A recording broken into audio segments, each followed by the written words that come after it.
वैसे आप लोगों को ये विदित है कि हमारी पार्टी कांग्रेस, बीजेपी व अन्य किसी भी विरोधी पार्टी तथा गठबंधन आदि के साथ मिलकर नहीं बल्कि अकेले ही अपनी पार्टी के बलबूते पर पूरी तैयारी व दमदारी के साथ ये चुनाव लड़ रही है। इसके साथ ही हमने टिकट बंटवारे के मामले में भी सर्व समाज के लोगों को उचित भागीदारी दी है, जिनको कामयाब बनाने के लिए अपनी पार्टी के लोग पूरे जी जान से लगे हुए हैं। हालांकि आज यहाँ आपकी इकट्ठा हुई अपार भीड़ व भीड़ के जबरदस्त जोश को भी देखकर अब मुझे भी ये काफी हद तक भरोसा हो गया है कि पिछली बार की तरह इस बार भी आप लोग अपने प्रदेश से यहाँ लोकसभा चुनाव में अपनी पार्टी का बेहतर रिजल्ट जरूर लाएंगे। इसके लिए अब मैं आप लोगों का ध्यान कुछ जरूरी बातों की तरफ दिलाना चाहती हूँ और इस संबंध में मैं विशेषकर कांग्रेस, बीजेपी व इनके अन्य सभी सहयोगी दलों के बारे में ये कहना चाहूंगी कि आजादी के बाद शुरू में केंद्र व देश के काफी राज्यों में भी ज्यादातर सत्ता यहाँ कांग्रेस पार्टी के ही हाथों में केंद्रित रही है, किंतु इनकी अधिकांश मामलों में रही गलत नीतियों एवं गलत कार्य प्रणाली आदि की वजह से ही फिर इस पार्टी को केंद्र व काफी राज्यों की भी सत्ता से बाहर होना पड़ा है तथा यही स्थिति इनकी सहयोगी पार्टियों की भी बनी रही है, जिसके कारण ही पिछले कुछ वर्षों से भारतीय जनता पार्टी व इनके सहयोगी दल केंद्र एवं काफी राज्यों की भी सत्ता में काबिज हो गए हैं, लेकिन इनकी भी ज्यादातर रही जातिवादी, पूंजीवादी, संकीर्ण, सांप्रदायिक व द्वेषपूर्ण नीतियों एवं कार्य प्रणाली आदि से तथा इनकी कथनी व करनी में भी काफी अंतर होने की वजह से अब ऐसा लगता है कि इस बार ये पार्टी भी यानी कि भारतीय जनता पार्टी भी केंद्र की सत्ता में आसानी से वापस आने वाली नहीं है, बशर्ते यदि ये चुनाव इस बार फ्री एंड फेयर होता है तथा आम चर्चा के मुताबिक वोटिंग मशीनों में भी कोई गड़बड़ी आदि नहीं की जाती है। और वैसे भी इस बार चुनाव में इनकी कोई भी पुरानी व नई चल रही नाटकबाजी, जुमलेबाजी व गारंटी आदि काम में आने वाली नहीं है, क्योंकि अब देश की जनता काफी हद तक इस बात को समझ चुकी है कि इनकी पार्टी ने अब तक देश के विशेषकर गरीबों, कमजोर तबकों, मध्यम वर्गीय एवं अन्य मेहनतकश लोगों को जो इन्हें अच्छे दिन दिखाने के असंख्य प्रलोभन भरे वायदे किए हैं तथा अनेकों हवाई व कागजी गारंटी आदि भी दी है, तो उनका जमीनी हकीकत में अभी तक इन्होंने लगभग 1/4 हिस्सा भी कार्य पूरा नहीं किया है, बल्कि इसके स्थान पर इनका ज्यादातर समय व ताकत भी यहाँ इनके अपने चहेते रहे बड़े बड़े पूंजीपतियों एवं धनना सेठों को ही ज्यादा से ज्यादा माला माल व धनवान आदि बनाने में तथा उन्हें हर स्तर पर छूट देने में व बचाने में ही लगी रही है, जिनके अधिकांश आर्थिक सहयोग से ही ये पार्टी व अन्य पार्टियां भी अपना संगठन चलाती हैं तथा चुनाव आदि भी लड़ाती हैं, जिसका काफी कुछ खुलासा बॉन्ड की आई रिपोर्ट से भी किया गया है। आप लोगों को ये मालूम है कि अभी कुछ दिन पहले माननीय सुप्रीम कोर्ट ने इस संबंध में जो कुछ कहा है और जो कुछ अखबारों में छपा है, तो अखबारों में क्या छपा है कि देश में बहुजन समाज पार्टी को छोड़कर कांग्रेस, बीजेपी, अन्य सभी विरोधी पार्टियां, तो सभी विरोधी पार्टियों ने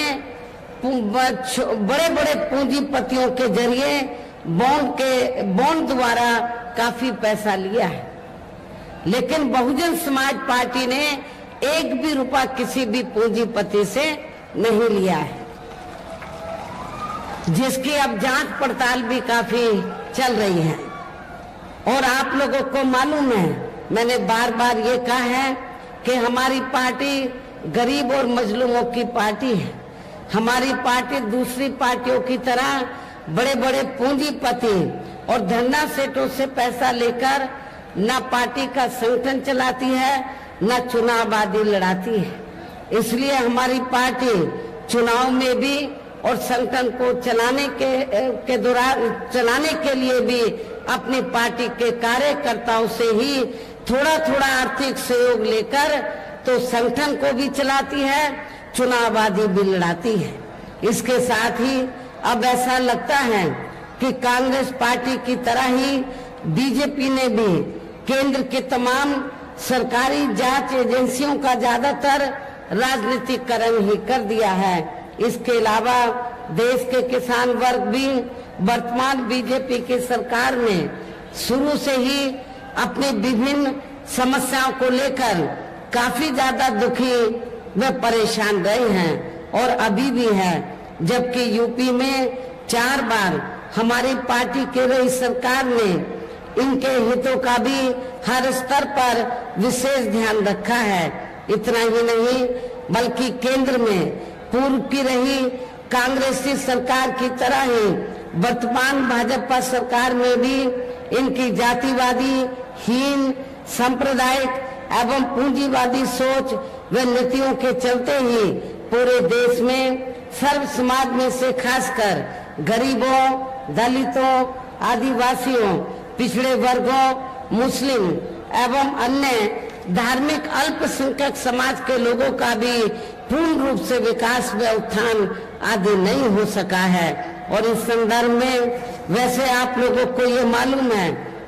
कि पूरे देश में यहाँ दलितों, आदिवासियों एवं अन्य पिछड़े वर्गों का सरकारी नौकरियों में वर्षों से अधूरा पड़ा आरक्षण का कोटा भी अभी तक पूरा नहीं भरा गया है। विशेषकर एससी व एसटी वर्गों के सरकारी कर्मचारियों का पदोन्नति में आरक्षण भी अब काफी हद तक प्रभावहीन ही बना दिया गया है। और इस मामले में आप लोगों को ये मालूम है कि जब उत्तर प्रदेश में समाजवादी पार्टी की सरकार थी तो समाजवादी पार्टी की सरकार ने इन वर्गों के सरकारी कर्मचारियों का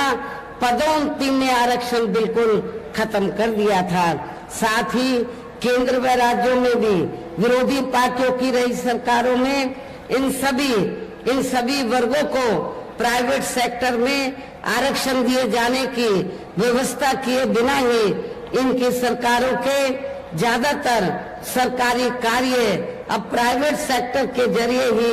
इनके बड़े बड़े पूंजीपतियों व धन्ना सेठों आदि को ही दिए जाने के कारण अब इनको पूरे देश में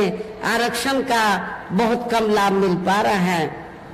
इसी प्रकार इनका अन्य और मामलों में भी शोषण व उत्पीड़न आदि होना अभी तक भी बंद नहीं हुआ है। इसके साथ साथ मुस्लिम व अन्य धार्मिक अल्पसंख्यक समाज के लोगों की भी हालत हर स्तर पर यह काफी ज्यादा खराब व दयनीय बनी हुई है। इतना ही नहीं बल्कि पिछले कुछ वर्षों से केंद्र व अधिकांश राज्यों में भी बीजेपी व आरएसएस की सरकारों के चलते हुए अब इनका विकास एवं उत्थान आदि होना भी काफी हद तक बंद सा ही हो गया है। आए दिन इन पर खासकर हिंदुत्व की आड़ में हो रही जुल्म जाति भी यहाँ काफी ज्यादा चरम सीमा पर पहुंच चुकी है। इनके साथ साथ अपर कास्ट समाज में से विशेषकर गरीब लोगों की भी हालत हमें कोई खास अच्छी नजर नहीं आती है। और सबसे बड़े दुख की बात यह है कि जब से यूपी में बीजेपी की सरकार बनी है तो तब से पूरे यूपी में अपर कास्ट समाज में से खासकर ब्राह्मण समाज का भी काफी ज्यादा शोषण व उत्पीड़न हुआ है। हर स्तर पर ब्राह्मण समाज का भी काफी ज्यादा शोषण व उत्पीड़न हुआ है। ये बात भी किसी से छिपी नहीं है। इनके गलत कृषि नीतियों के कारण किसान वर्ग भी आए दिन आंदोलित ही रहता है। साथ ही इनके गलत आर्थिक नीतियों की वजह से देश की अर्थव्यवस्था पर भी इसका काफी बुरा प्रभाव पड़ा है, जिससे यहाँ विशेषकर छोटे एवं मध्यम वर्गीय व्यापारी वर्ग भी काफी ज्यादा दुखी व परेशान है। और अब केंद्र में पूर्व की रही सरकारों की तरह ही वर्तमान भाजपा सरकार में भी यहाँ पूरे देश में गरीबी, बेरोजगारी एवं महंगाई आदि भी लगातार काफी ज्यादा बढ़ रही है। देश में हर स्तर पर फैला भ्रष्टाचार भी अभी तक खत्म नहीं हुआ है। साथ ही अपने देश की सीमाएं भी अभी तक पूरे तौर से सुरक्षित नहीं है। ये भी बड़ी चिंता की बात है। ऐसे में अब आप लोगों को देश में हो रहे लोकसभा चुनाव में कांग्रेस, बीजेपी व इनकी सहयोगी पार्टियों को भी केंद्र की सत्ता में आने से जरूर रोकना है। जिनकी गलत नीतियों व गलत कार्य प्रणाली आदि को आप लोग काफी हद तक आजमा भी चुके हैं। ऐसी स्थिति में अब ये विरोधी पार्टियां इस चुनाव में भी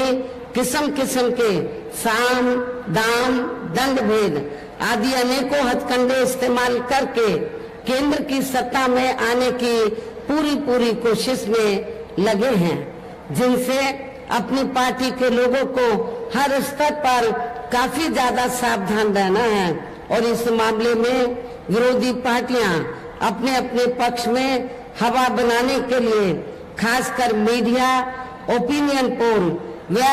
सर्वे आदि का जो बड़े पैमाने पर इस्तेमाल कर रही हैं, तो उससे भी अपनी पार्टी के लोगों को बिल्कुल भी गुमराह नहीं होना है। इसके साथ ही विरोधी पार्टियों के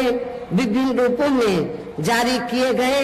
इनके हवाई व प्रलोभन भरे चुनावी घोषणा पत्रों एवं वायदों आदि के बहकावे में भी अपनी पार्टी के लोगों को कतई भी नहीं आना है, जिन्हें ये पार्टियां चुनाव खत्म होने के बाद ज्यादातर अमल में नहीं लाती हैं और अब जिन पर से देश की जनता का अधिकांश विश्वास ही उठ गया है। यही खास वजह है कि हमारी पार्टी किसी भी चुनाव में अपनी पार्टी का कोई भी चुनावी घोषणा पत्र आदि जारी नहीं करती है। वैसे भी हमारी पार्टी किसी भी मामले में कहने में बहुत कम बल्कि कार्य करके दिखाने में ही ज्यादा विश्वास रखती है। और इस बात का सबसे बड़ा सबूत ये है कि उत्तर प्रदेश में 4 बार हमारी पार्टी के नेतृत्व में रही सरकार ने चुनाव में अपनी पार्टी के बिना कोई जारी किए गए चुनावी घोषणा पत्र के ही प्रदेश व आम जनहित में काफी कुछ ऐतिहासिक कार्य करके दिखाए हैं, जिनकी अब देश में अधिकांश पार्टियों की सरकारें काफी नकल भी कर रही हैं। जबकि इस मामले में हमारी पार्टी का ये कहना है कि यदि इन पार्टियों के स्थान पर केंद्र में हमें अपनी पार्टी की सरकार बनाने का मौका मिलता है, तो तब फिर हमारी पार्टी की बनी सरकार केंद्र में या अब तक की रही सभी विरोधी पार्टियों की सरकारों की तरह केवल हवाई व कागजी कार्य आदि नहीं करेगी, बल्कि उत्तर प्रदेश की तरह ही जमीनी हकीकत में ठोस कार्य करके दिखाएगी। और इस संदर्भ में खासकर मैं ये कहना चाहूंगी, केंद्र द्वारा देश में पिछले कुछ समय से अति गरीब परिवारों को अस्थायी तौर पर फ्री में जो थोड़ी सी खाद्य सामग्री या राशन आदि दी जा रही है, तो उससे इनका स्थायी तौर पर भला होने वाला नहीं है। और मुझे ये भी जानकारी मिली है कि पिछले कुछ समय से भारतीय जनता पार्टी की सरकार ने, केंद्र की सरकार ने पिछले कुछ समय से जो गरीब लोगों को स्थायी तौर पर जो फ्री में थोड़ा राशन दिया है, तो चुनाव के दौरान उसके एवज में भारतीय जनता पार्टी और आरएसएस के लोग ये कहते घूम रहे हैं गांव-गांव में कि हमने आपको फ्री में राशन दिया है, आप हमें वोट दीजिए। लेकिन मैं अपने गरीब लोगों को ये बताना चाहती हूँ, आप लोगों को जो भी फ्री में राशन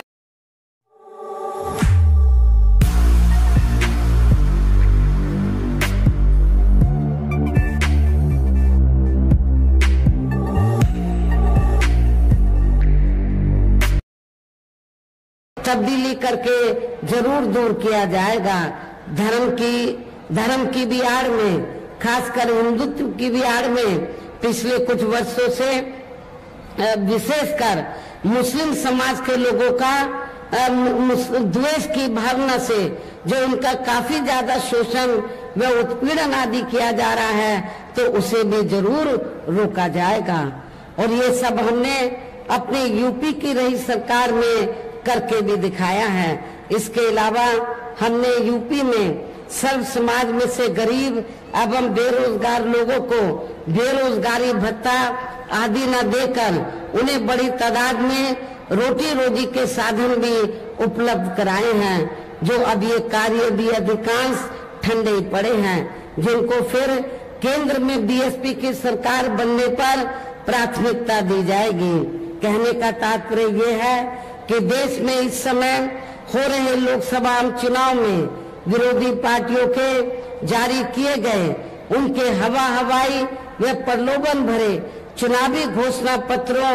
आदि के बहकावे में अब यह खासकर देश के अति गरीबों, मजदूरों, बेरोजगारों एवं अन्य मेहनतकश लोगों को बिल्कुल भी नहीं आना है। और अब इन्हें ऐसी सभी विरोधी पार्टियों को हर हालत में केंद्र की सत्ता में आने से जरूर रोकना है, जिनकी कथनी व करनी में काफी अंतर रहा है तथा जिन्हें ये लोग वर्षों से काफी आजमा भी चुके हैं। ऐसे में अब मेरा यही कहना है कि आप लोगों को अपने खुद के व अपने प्रदेश व क्षेत्र एवं देश के भी हित में अपने वोटों को या कांग्रेस, बीजेपी व अन्य सभी विरोधी पार्टियों को न देकर केवल अपनी एकमात्र हितैषी पार्टी बहुजन समाज पार्टी को ही देना है। जो ये पार्टी उत्तर प्रदेश की तरह ही केंद्र में भी अपनी पार्टी की सरकार बनने पर फिर पूरे देश में जहां अपनी पार्टी की सर्वजन हिताय व सर्वजन सुखाय की नीतियों पर आधारित सरकार चलाएगी। इसके साथ साथ केंद्र से जुड़ी आपके क्षेत्र की जो भी यहाँ स्थानीय समस्याएं होंगी, तो उन्हें भी फिर जरूर दूर करने का हर संभव पूरा प्रयास किया जाएगा। साथ ही जहाँ गरीबों, मजदूरों, बेरोजगारों, कर्मचारियों, किसानों, छोटे व्यापारियों एवं अन्य मेहनतकश लोगों के हितों का भी विशेष ध्यान रखा जाएगा। सर्व समाज में से खासकर दलितों, आदिवासियों, पिछड़े वर्गों, गरीबों, मुस्लिम व अन्य धार्मिक अल्पसंख्यक समाज के लोगों के विकास व उत्थान के साथ साथ हर स्तर पर इनकी सुरक्षा आदि के लिए भी सख्त कदम उठाए जाएंगे। और तभी फिर यहाँ वास्तव में अपने देश के महान संतों, गुरुओं व महापुरुषों में भी विशेषकर महात्मा ज्योतिराव फूले, श्री छत्रपति शाहू जी महाराज, श्री नारायण गुरु, बाबा साहब डॉक्टर भीमराव अंबेडकर एवं मान्यवर श्री कांशीराम जी आदि का अधूरा सपना जरूर साकार हो सकता है। जिनको यूपी में हमारी पार्टी की रही सरकार द्वारा हर स्तर पर पूरा आदर सम्मान दिया गया है। इन्हीं खास बातों के साथ ही अब मेरा देश व आपके स्टेट के भी हित में यही कहना है कि हमारी पार्टी ने यहाँ आपके क्षेत्र में जिनको भी लोकसभा के लिए चुनाव के मैदान में उतारा है, जो आपके सामने यहाँ मंच पर भी मौजूद हैं, तो उन्हें आपको जरूर कामयाब बनाना है, जिसके लिए यहाँ पार्टी के सभी स्तर के छोटे बड़े पदाधिकारी एवं कार्यकर्तागण आदि पूरे जी जान से लगे हैं। और अब अंत में मेरा यही कहना है कि आप लोगों को वोट पड़ने वाले दिन यहाँ बीएसपी के अपने सभी लोकसभा उम्मीदवारों को, अर्थात आपके क्षेत्र में हमने हरदोई जो सुरक्षित लोकसभा की सीट है, तो हरदोई सुरक्षित लोकसभा की सीट से श्री भीमराव अंबेडकर को चुनाव के मैदान में उतारा है, जिन्होंने तो आपके हरदोई नहीं, हरदोई के साथ साथ पूरे लखनऊ मंडल को बीएसपी से जोड़ने के लिए इन्होंने हर संभव बीएसपी की विचारधारा से जोड़ने के लिए हर संभव पूरा प्रयास किया है। तो इन्होंने यहाँ से चुनाव लड़ने का फैसला लिया और इनको जिताने के लिए मुझे ये जानकारी मिली है कि आप लोग पूरे जी जान से लगे हैं। मिश्रिक, इसके बगल में मिश्रिक सुरक्षित लोकसभा की सीट है, यहाँ से हमने श्री BR अहरबार को हमने चुनाव के मैदान में उतारा है। ये भी पढ़े लिखे रिटायर अधिकारी हैं, तो मेरी इनको भी आप लोगों को कामयाब बनाना है। उन्नाव लोकसभा की सीट से, क्योंकि यहाँ पर ब्राह्मण समाज की आबादी काफी ज्यादा है, किसी भी पार्टी ने ब्राह्मण समाज को वहाँ लोकसभा का टिकट नहीं दिया है। उन्नाव में पहले भी ब्राह्मण समाज का हमारा प्रत्याशी चुनाव जीत चुका है, तो हमने काफी गंभीरता से सोच विचार करने के बाद उन्नाव लोकसभा की सीट से ब्राह्मण समाज के व्यक्ति को टिकट दिया है। श्री अशोक कुमार पांडे को हमने चुनाव के मैदान में उतारा है। ये हमारे तीनों प्रत्याशी आपके सामने मौजूद हैं, तीनों मिशनरी हैं और श्री BR अम्बेडकर के बारे में मालूम है कि ये पार्टी की मूवमेंट को आगे बढ़ाने में खासकर लखनऊ मंडल में पूरे जी जान से लगे रहे हैं। ऐसे अपने कर्मठ साथी को, सर्व समाज के लोगों को एक एक वोट देकर इनको कामयाब बनाना है। उनके दूसरे साथी है मिश्रिक से, उनको भी, उन्नाव के अपने साथी को भी जरूर कामयाब बनाना है और अपनी पार्टी के इन तीनों उम्मीदवारों को पार्टी का जो चुनाव चिन्ह हाथी है, हाथी चुनाव चिन्ह के सामने वाले बटन को दबाकर इनको भारी वोटों के अंतर से जरूर जिताना है, इनको पार्लियामेंट में जिताकर जरूर भेजना है। इस खास अपील के साथ ही अब मैं अपनी बात यहीं समाप्त करती हूँ। जय भीम, जय भारत।